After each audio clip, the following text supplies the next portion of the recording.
السلام علیکم ورحمۃ اللہ وبرکاتہ۔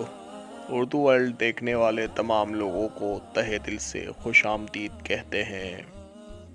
ایک بادشاہ کا دربار لگا ہوا تھا، جو کہ سردی کا دن تھا، اس لیے بادشاہ کا دربار کھلے میدان میں ہی لگا ہوا تھا۔ سب عوام و خواص صبح کی دھوپ میں بیٹھے تھے۔ بادشاہ کے تخت کے سامنے ایک میز تھی اور اس پر کچھ قیمتی اشیاء رکھی تھیں۔ وزیر، مشیر اور امراء وغیرہ سب دربار میں بیٹھے تھے۔ بادشاہ کے خاندان کے دیگر افراد بھی موجود تھے۔ اسی وقت ایک شخص آیا اور دربار میں داخلے کی اجازت چاہی۔ اجازت مل گئی تو اس نے کہا، میرے پاس 2 اشیاء ہیں۔ میں ہر ملک کے بادشاہ کے پاس گیا ہوں اور اپنی اشیاء کو بادشاہ کے سامنے رکھتا ہوں، پر کوئی فرق جان نہیں پاتا۔ تمام بادشاہ ہار چکے ہیں اور میں ہمیشہ کامیاب و کامران ہو کر لوٹتا ہوں۔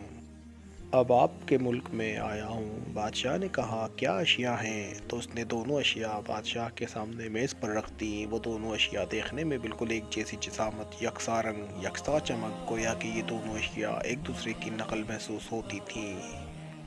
بادشاہ نے کہا، یہ دونوں اشیاء تو بالکل ایک جیسی ہیں۔ تو اس شخص نے کہا، جی ہاں، دکھائی تو ایک جیسی ہی دیتی ہیں، لیکن ہیں مختلف۔ ان میں سے ایک ہے بہت قیمتی ہیرا اور ایک ہے شیشہ۔ بظاہر یہ دونوں ایک سی ہیں، کوئی آج تک یہ نہیں پہچان سکا کہ کون سا ہیرا ہے اور کون سا شیشہ۔ اگر کوئی صحیح پہچان گیا اور میں ہار گیا تو یہ قیمتی ہیرا آپ کا ہو جائے گا، لیکن بات یہ ہے کہ اگر کوئی پہچان نہیں پایا تو اس ہیرے کی جو قیمت ہے اتنی رقم آپ کو مجھے بطور انعام دینا ہوگی۔ اسی طرح میں کئی ممالک سے جیت کر آیا ہوں۔ بادشاہ نے کہا، میں تو بالکل نہیں پہچان سکتا۔ وزیر اور مشیر بولے، ہم بھی نہیں جانچ سکتے، کیونکہ یہ دونوں بالکل ایک جیسے ہیں۔ سب کو گمان تھا کہ اب تو شکست ہی مقدر ہے، لیکن شکست پر انعام کا مسئلہ بھی نہیں تھا، کیونکہ بادشاہ کے پاس بہت دولت تھی۔ بادشاہ کی عزت کا مسئلہ تھا، کیونکہ تمام دنیا میں یہ مشہور تھا کہ فلاں بادشاہ اور اس کی رعایا بہت ذہین ہیں، اور اس طرح ان کی بے عزتی ہوتی۔ کوئی شخص بھی پہچان نہیں پا رہا تھا۔ آخرکار تھوڑی سی ہلچل ہوئی۔ ایک نابینا شخص ہاتھ میں لاٹھی لے کر اٹھا۔ اس نے کہا، مجھے بادشاہ کے پاس لے چلو۔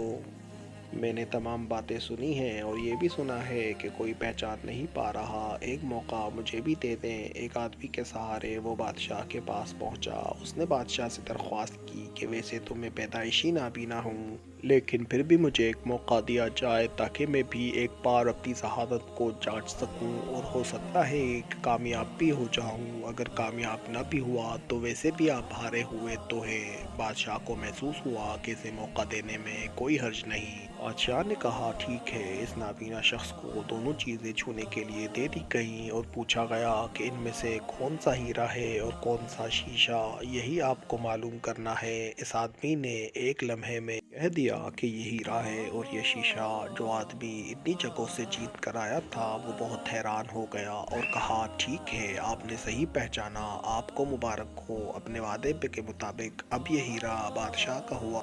تمام لوگ بہت حیران ہوئے کہ ایک نابینا شخص نے کیسے جان لیا کہ اصل ہیرا کون سا ہے۔ سب نے یہی سوال اس نابینا شخص سے کیا۔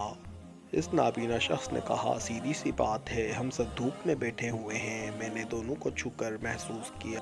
جو ٹھنڈا رہا وہ ہیرا، جو گرم ہو گیا وہ شیشہ۔ دوستو، اسی طرح زندگی میں جو شخص سخت اور مشکل حالات میں گرم ہو جائے اور حالات کا سامنا نہ کر سکے، وہ شیشے کی مانند ہے، اور جو تمام حالات میں ٹھنڈا رہے، اپنے غصے کو کنٹرول میں رکھے، ٹھنڈے دماغ سے سوچ سمجھ کر قدم اٹھائے، وہ ہیرے کی مانند ہے۔